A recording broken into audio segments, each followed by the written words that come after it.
Welcome to today's deep dive. Before we even get into the material, I just want to start by wishing you, our listener, a truly wonderful day. May God bless your day today, and may He bring a deep, abiding peace and a profound sense of purpose to your entire upcoming week. Yes, absolutely. We are really thrilled you've decided to spend this time with us today. We really are. And today we are tackling a piece of ancient literature that is, well, it's almost universally recognized, really, regardless of your background. We're looking at Exodus chapter 3. Right, the narrative of Moses and the burning bush. Exactly. And to do this, we are drawing from the detailed historical notes, the timelines, and the linguistic commentary of two highly regarded study resources.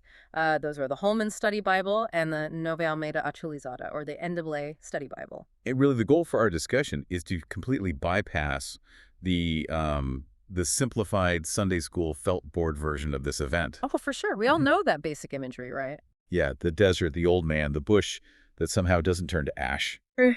But when you dig into the scholarly commentary from these sources, you realize this isn't just some miraculous magic trick in the sand. Right, right. It is actually a deeply subversive political statement against a global superpower. And it's a masterclass in human psychology, specifically how the divine interacts with our deepest insecurities. Okay, let's unpack this, because I am just fascinated by the idea of finding the gritty historical reality behind a story that has become, frankly, almost a cultural cliche. It really has. We need to strip away those centuries of familiarity. So I want you, the listener, to try and place yourself in the ancient Near East right now. Forget the old Hollywood movies. Just imagine the sheer suffocating heat, the absolute isolation, and the incredibly mundane reality of standing in the desert dust. And that mundane reality is actually the perfect entry point for us. The timelines provided in the NAA source offer a really crucial piece of context that entirely changes how we view the protagonist here. Because he's not a young man with a bright future. Not at all. Moses is 80 years old at this moment. 80. Yeah, 80. The commentary breaks his life down into three distinct 40-year blocks. So the first 40 years, he's in Egypt. He's raised in the courts of Pharaoh. It's a prince of the realm, basically. Exactly. But then things go terribly wrong. He murders an Egyptian taskmaster, and he flees for his life. And that brings us to the second block of his life. From age 41 to 80, he is living in exile in Midian. Man, that puts him well past what anyone in the ancient or modern world would ever consider a retirement age. Precisely. For 4 solid decades, his life has been completely reduced to tending sheep for his father-in-law, Jethro. Right. All that ambition of his youth is entirely gone.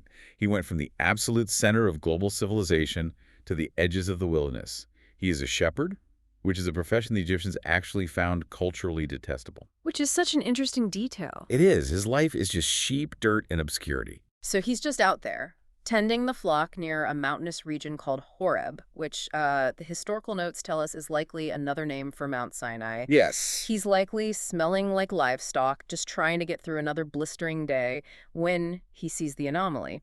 The text notes that the angel of the Lord appears to him in a flame of fire from the middle of a bush. And the sources are very careful to point out the specific language used here.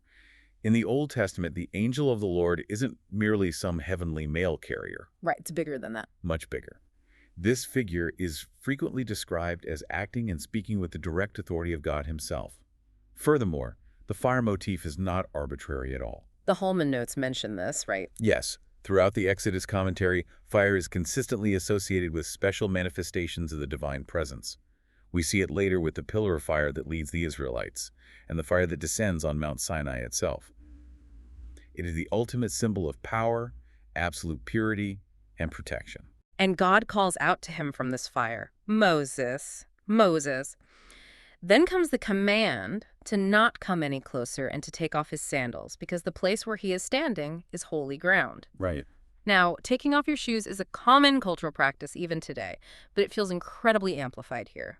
It does. When you look at the cultural commentary on this, you realize removing shoes wasn't just a polite gesture to keep the sand out. In the ancient Near East, it was a profound sign of submission, of awe, and humility before a sovereign. You're showing deference. You are making yourself vulnerable and acknowledging your lower status. But there's a crucial theological distinction made in the notes regarding the dirt itself. Right, because the ground isn't intrinsically magical. To use a modern, maybe slightly overly simplified analogy, it's like taking off your shoes when you enter someone's home. Yeah. You aren't taking them off because their living room rug possesses mystical properties. You do it out of respect for the person whose space you have just entered. That is a highly effective way to look at it, actually. There is no inherent, lingering sacred quality to the sand of Mount Horeb. It is defined as holy ground, purely and exclusively because the immediate presence and activity of God. Just normal dirt. Exactly. It is a completely mundane space that has been temporarily separated and elevated by the divine footprint. So Moses hides his face, which makes total sense. He is terrified. Then God outlines the crisis. God states that he has seen the profound affliction of his people enslaved in Egypt. He has heard their cries under the taskmasters, and he knows their suffering intimately. He is fully aware. And then God drops the absolute bombshell on this 80-year-old shepherd. He says, "Therefore, come now, and I will send you to Pharaoh, so that you may bring my people, the sons of Israel, out of Egypt." Which is an incredible pivot. It is. And let me just play devil's advocate for a second here. From a strategic standpoint, choosing an 80-year-old disgraced shepherd to march into the most powerful empire on earth and demand the release of their entire free labor force seems utterly absurd. Does the commentary address that glaring mismatch? It does, and so does Moses, quite frankly. His immediate response to this cosmic mandate is a deeply human, really desperate question. He says, "Who am I?" Yeah. He looks at the burning bush, he looks down at his dusty sandals and his sheep, and he asks, "Who am I that I should go to Pharaoh?" And the commentary explicitly states that this is an entirely sensible reaction. It's not just being difficult. No, he isn't necessarily rebelling in that exact split second. He is just being ruthlessly realistic about his own complete lack of qualifications. Which brings up a really fascinating contrast in how we handle human insecurity today versus what happens right here in this text. If a friend comes to me feeling totally inadequate about a new job or some daunting task, my modern psychological instinct is to immediately build up their self-esteem. Right, you want to validate them.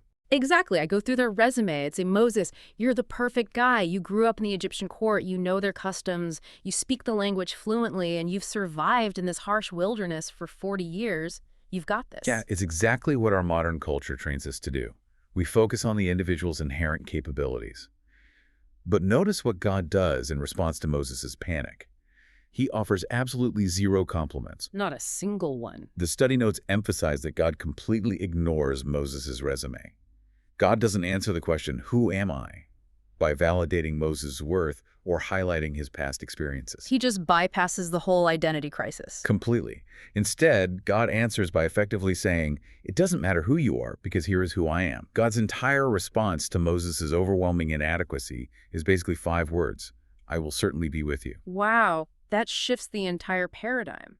The foundation of the mission has nothing to do with the messenger's qualifications. The success of the liberation relies 100% on the sender's presence, not the agent's abilities. The promise of the divine presence is the ultimate, unshakable foundation for any authority that Moses desperately lacks. But Moses is an overthinker, clearly, because he immediately pushes back again. He plays out the hypothetical scenario in his head. He says, "Okay, suppose I actually do this. I go to the Israelites, I say the God of your ancestors has sent me, and they turn around and ask me, what is his name? What do I tell them?" It's a very practical question. Well, why does he even need to ask this? Had the Israelites completely forgotten who their God was after a few generations in slavery? To understand the massive weight of that question, the historical notes dive deeply into the cultural backdrop of ancient Egypt. Egypt was a society absolutely steeped in polytheism. Meaning they worshipped a vast array of multiple gods. Right, multiple gods. And also pantheism, where they essentially saw the divine embedded in nature itself. They had a god for the Nile River, a god for the sun, a god for frogs, a god for the harvest. So the spiritual landscape was heavily compartmentalized. Exactly. In that ancient Egyptian mindset, a god's jurisdiction was highly limited.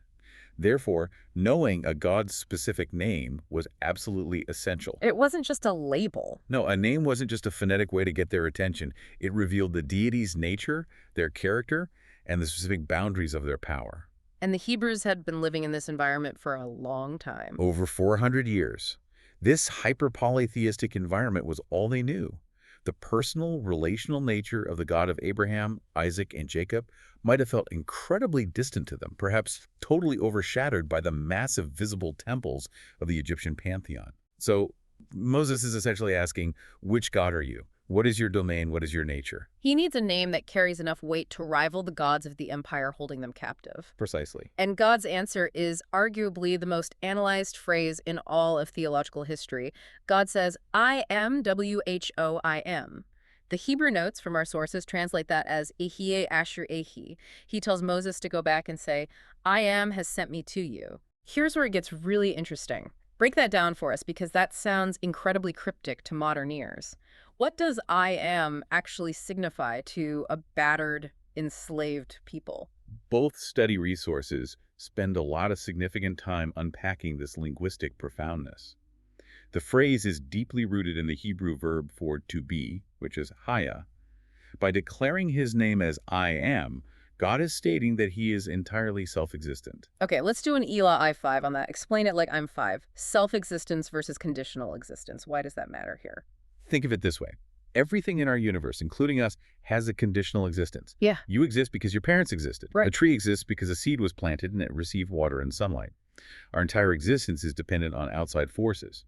And the Egyptian gods were also viewed conditionally. They were tied to the physical world. If the Nile dried up, the river god was weak. Exactly. Yeah. But Yahweh is saying, I do not depend on anything to exist. I simply am. He is eternal, he is unchanging, and he is not tied to any one physical element or geographic location. Think about how revolutionary that is for a slave to hear.